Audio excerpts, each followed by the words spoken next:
Virat Kohli ಇರಬೇಕಿತ್ತು. T20 ವಿಶ್ವಕಪ್ 2026. T20 ವಿಶ್ವಕಪ್ನ super 8 ಪಂದ್ಯದಲ್ಲಿ team India ಸೋಲನುಭವಿಸಿದೆ. ಈ ಪಂದ್ಯದಲ್ಲಿ ಸೌತ್ ಆಫ್ರಿಕಾ ತಂಡ ನೀಡಿದ 188 ರನ್ಗಳ ಗುರಿಯನ್ನು ಬೆನ್ನತ್ತಲು ವಿಫಲವಾದ ಟೀಂ ಇಂಡಿಯಾ ಬರೋಬ್ಬರಿ 76 ರನ್ಗಳಿಂದ ಸೋಲೊಪ್ಪಿಕೊಂಡಿದೆ. ಈ ಸೋಲಿನ ಬೆನ್ನಲ್ಲೇ ಟೀಂ ಇಂಡಿಯಾ ಅಭಿಮಾನಿಗಳಿಗೆ ವಿರಾಟ್ ಕೊಹ್ಲಿ ನೆನಪಾಗಿದ್ದಾರೆ. ಟಿ20 ವಿಶ್ವಕಪ್ ಇತಿಹಾಸದಲ್ಲಿ ಟೀಂ ಇಂಡಿಯಾ 150ಕ್ಕಿಂತ ಹೆಚ್ಚಿನ ಸ್ಕೋರ್ ಬೆನ್ನತ್ತಿ ಗೆದ್ದಿರುವುದು ಕೇವಲ 3 ಬಾರಿ ಮಾತ್ರ. ಈ 3 ಗೆಲುವಿನ ರೂವಾರಿ ವಿರಾಟ್ ಕೊಹ್ಲಿ. ಹೀಗಾಗಿ ಸೌತ್ ಆಫ್ರಿಕಾ ವಿರುದ್ಧದ ಹೀನಾಯ ಸೋಲಿನ ಬೆನ್ನಲ್ಲೇ ವಿರಾಟ್ ಕೊಹ್ಲಿ ಇರಬೇಕಿತ್ತು ಎಂಬ ಮಾತುಗಳು ಕೇಳಿ ಬರಲಾರಂಭಿಸಿದೆ.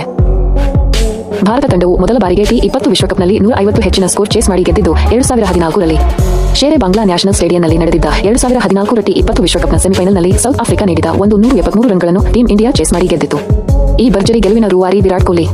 ಈ ಪಂದ್ಯದಲ್ಲಿ ಕೇವಲ 44 ಎಸೆತಗಳನ್ನು ಎದುರಿಸಿದ್ದ ಕೊಹ್ಲಿ ಅಜೇಯ 72 ರನ್ ಬಾರಿಸಿ ಮಿಂಚಿದ್ದರು.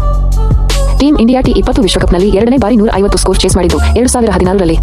ಆಸ್ಟ್ರೇಲಿಯಾ ವಿರುದ್ಧದ ಈ ಪಂದ್ಯದಲ್ಲಿ ಕಿಂಗ್ ಕೊಹ್ಲಿ 51 ಎಸೆತಗಳಲ್ಲಿ ಅಜೇಯ 82 ರನ್ ಬಾರಿಸಿದರು. ಕೊಹ್ಲಿಯ ಈ ಭರ್ಜರಿ ಬ್ಯಾಟಿಂಗ್ ನೆರವಿನೊಂದಿಗೆ ಟೀಂ ಇಂಡಿಯಾ 161 ರನ್ಗಳ ಗುರಿ ಬೆನ್ನತ್ತಿ 6 ವಿಕೆಟ್ಗಳ ಜಯ ಸಾಧಿಸಿತು. ಭಾರತ ತಂಡವು 3ನೇ ಬಾರಿ 150ಕ್ಕಿಂತ ಹೆಚ್ಚಿನ ರನ್ ಚೇಸ್ ಮಾಡಿರುವುದು 2022ರ ಟಿ20 ವಿಶ್ವಕಪ್ನಲ್ಲಿ. ಅಂದು ಪಾಕಿಸ್ತಾನ ತಂಡ ನೀಡಿದ 160 ರನ್ಗಳ ಗುರಿ ಬೆನ್ನತ್ತಿದ ಟೀಂ ಇಂಡಿಯಾ ಆರಂಭಿಕ ಆಘಾತಕ್ಕೆ ಒಳಗಾಗಿತು. ಇದಾಗ್ಯೂ ಏಕಾಂಗಿಯಾಗಿ ಹೋರಾಟ ಮುಂದುವರೆಸಿದ ವಿರಾಟ್ ಕೊಹ್ಲಿ 53 ಎಸೆತಗಳಲ್ಲಿ ಅಜೇಯ 82 ರನ್ ಬಾರಿಸಿ ಭಾರತ ತಂಡಕ್ಕೆ 4 ವಿಕೆಟ್ಗಳ ಭರ್ಜರಿ ಗೆಲುವು ತಂದುಕೊಟ್ಟಿದ್ದರು. ಅಂದರೆ ಟೀಂ ಇಂಡಿಯಾ ಟಿ20 ವಿಶ್ವಕಪ್ನಲ್ಲಿ 150 ಹೆಚ್ಚಿನ ರನ್ ಚೇಸ್ ಮಾಡಿ ಗೆದ್ದಾಗೆಲ್ಲ ವಿರಾಟ್ ಕೊಹ್ಲಿ ಅಜೇಯರಾಗಿ ಉಳಿದಿದ್ದರು. ಅಜೇಯರಾಗಿಯೇ ಭಾರತ ತಂಡವನ್ನು ಗೆಲುವಿನ ದರ ಸೇರಿಸಿದ್ದರು. ಆದರೆ ಈ ಬಾರಿ ಕಿಂಗ್ ಕೊಹ್ಲಿ ಇರಲಿಲ್ಲ. ಪರಿಣಾಮ ಸೌತ್ ಆಫ್ರಿಕಾ ತಂಡ ನೀಡಿದ 188 ರನ್ಗಳ ಗುರಿ ಬೆನ್ನತ್ತಿದ ಟೀಂ ಇಂಡಿಯಾ ಕೇವಲ 111 ರನ್ ಗಳಿಸಿ ಆಲ್ಔಟ್ ಆಗಿದೆ.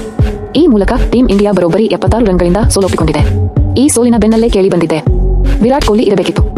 ದಯವಿಟ್ಟು ಲೈಕ್, ಕಾಮೆಂಟ್, ಶೇರ್ ಮತ್ತು ಸಬ್ಸ್ಕ್ರೈಬ್ ಮಾಡಿ.